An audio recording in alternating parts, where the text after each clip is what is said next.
Hanapin nyo. Iserve ang sampina sa kanila. Ibigay nila. Thank you. Next hearing. Para nandito sila. Okay. Meron po ba tayong taga-LTO rito? Okay. Magandang araw po. Yung pong red Honda CR-V na pinaglipatan ng supposed to be katawan ng victim, ano po yung status noon sa LTO registration? Kanino po nakaregister yun? Magandang araw po, Chair, at saka po, Senator. Yung doon po sa CRV, yung ngayon po, kung okay lang po, ipacheck ko lang po kung ano po yung status po. Pero basta po yung plate number, meron po sa amin, makukuha naman po sa system, sir. Ipa-double check ko lang po dahil... And you know the reason why we ask you to be here and you don't have that very basic, simple information, madam? Sir, apologies po for that po. Because meron po kaming certain unit po in charge po for that. Pero makukuha ko po ngayon po, sir. Pero ma'am, Apo. alam mo naman na ito yung pinag-uusapan natin. Yes, sir. Apo. Sana before you came here, you have that basic information. Kanino nakaregister yan? Anong status niya ngayon sa LTO? Kasi Mr. Chair, itong Honda CR-V, yung plate number nito, correct me if I'm wrong, nakaregister pa rin doon sa old owner. Hindi po sa bago na owner. Kasi nung i-trace ng PNP, am I right PNP? Nung matrack daw nyo, yung plate number ng CRV, pinuntahan nyo po kung sino na kanino nakaregister yan. Ang sinabi nung tao na matagal na kuna yung binenta. Tama Yes, po sir. ba?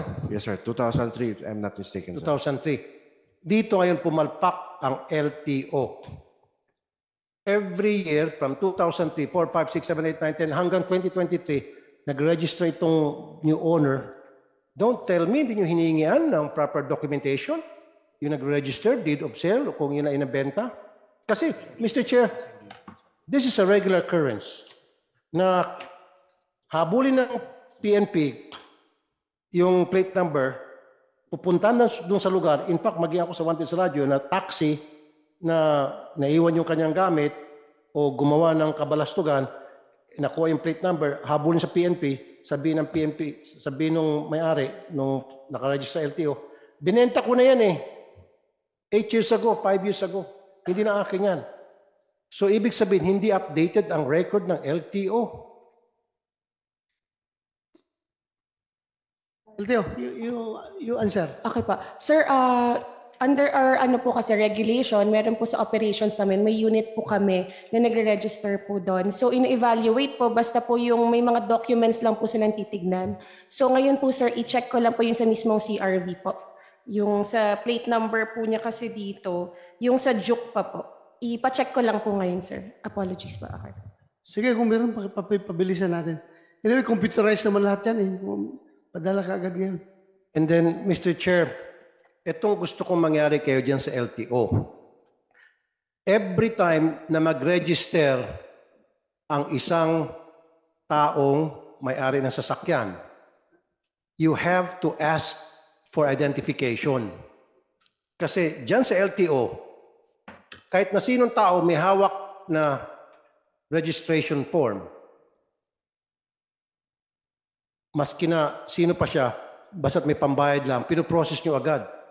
Dapat, hindi nyo pinoprocess, hinahanapan nyo ng ID para to make sure siya yung nag-register ng kanyang sasakyan. Tama?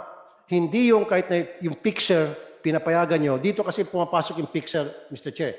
Dapat, yung mismo may-ari ng sasakyan, siya mag-register at meron siyang dala-dalang ID to prove na siya nga yung may-ari pa rin. In this case, dito sa kaso na pinag-usapan natin ngayon, kung ginawa nyo lang sana ganong klaseng proseso, updated sana. With due respect, Senator Tulfo, NP, yung sinabi nung may-ari nung sasakyan na matagal ko nang bininta yan many years ago, hindi kayo humingi ng proof na bininta talaga niya kung deed of sale, kanino niya bininta. Kung may deed of sale, mapalop. Sa kanya pa rin pala yung sakyan na yan, dinaya lang siya. Sir, after establishing the last registered owner, the red CRV, and we have identified the the last registered owner na taga Las Piñas, pinuntahan po natin ang investigador, and I will correct my previous statement, sir. Nabenta niya po ito after posting sa Facebook last 2013. And he gave his voluntary statement na hindi niya lang mapakita yung deed of sale, open deed of sale na nang maibenta niya ang CRB. And at the same time, sir, dugtungan ko na rin, he volunteered himself to be examined by our chemist, sir, for the extraction of DNA. Kasi meron ng, as we have mentioned, sir, meron 3 male strands, hair strands, anong lalaki nakuha doon. And it turned out negative during the conduct of examination by the So forensic. very cooperative po siya. Yes, sir. Very cooperative. Yes, sir. Ito nga, Mr. Chair, hindi lang sa kasong ito, maraming beses na, Mr. Chair, na yung sasakyan, years and years ago pa na ibenta, at may bago na may-ari, pagdating sa investigation ng PNP, malaman-laman na yan nga matagal na ibenta at hindi na matukoy kung sino yung present owner. Ito sinasabi ko sa LTO, dapat LTO attorney Usita, make it a requirement from now on, right this very moment, even while we speak, kung nakikinig man taga LTO, lahat na magre-register ng mga sasakyan, kailangan sila mismo ang pumunta doon, yung mismo may-ari at dala-dala yung ID nila to make sure na sila ngayon. Kasi gano'n naman nangyari sa ibang bansa eh. You cannot ask anybody to register your car for you. You have to do it yourself. Alam mo, sa DMV, sa California, you have to go there by yourself. Pipila ka, papakita ka ng ID na ikaw talaga may-ari noon. Dito kasi, kahit na siguro si Muning, pusa, kagat-kagat yung registration form, papayagan niya basta't may pambayad. Ginagawang katatawanan, pero gano'n na nangyari sa sistema. Can we stop that? Na practice na kahit na sino pwede mag-register? Kasi ito, 2013 pa. Updated ba yung kanyang registration? Expired? Let me check first, sir.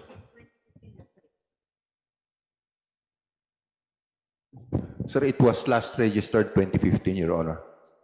Expired. Sa Batangas LTO po. So dapat noong 2014, nirenew yun. O dapat, nandun na yung bagong owner. Di ba?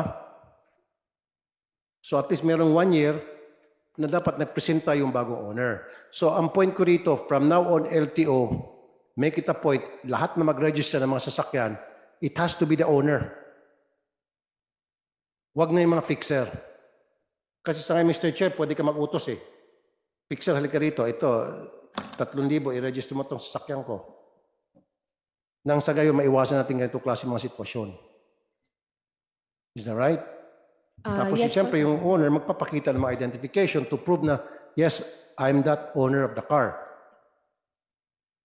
Diba? At ito'y binenta sa akin, pakita ng deed of sale, etc. At meron tayo rin ganung klase mga, sa customs, patay kayo. Yung Bugatti, Mr. Chair, sabit ang LTO rito. Pero that's a different case. Diba? For now, Mr. Chair, yun lang muna siguro. And if you don't mind, with your indulgence, maybe we can proceed to the next case. Yes, we're going to proceed. But before that, hindi nyo kaya na-inquest yung suspect? Regular filing lang ginawa nyo?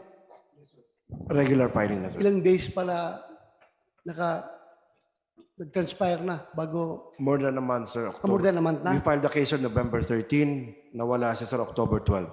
So regular filing na? Yes, sir. Okay, so for now, we are going to suspend the hearing about this case pending the appearance of the 2 main suspects in the next hearing. And meron tayong, may sinabi kayo dito, on November 13, Police Major Alan De Castro along with his driver and bodyguard, Jeffrey Ariola Magpantay, and 2 unidentified men were charged with kidnapping and illegal detention at Batangas Provincial Prosecutor's Office. So meron 2, may dadalawa pa pala? Yes, sir. Yes, sir. Aside from the Castro and Magpantay, meron pong dalawang Dalawa? unidentified. Yes, sir. Jando. Yes, sir. O kasi sabi mo kayo na 3 lang sila eh. So 4 pala sila stand lahat. corrected, sir. Okay. Thank you. So from here, We'd like to thank you, Ma'am Rosario Camilon, Ching Camilon, and Salamat po. Father Elmer Camilon. Next hearing, imbitahan pa rin namin kayo, ha? Opo, sir. Pag maimbitahan, masampinan namin yung mga suspect. Opo, sir. Ha? Salamat po. Thank you.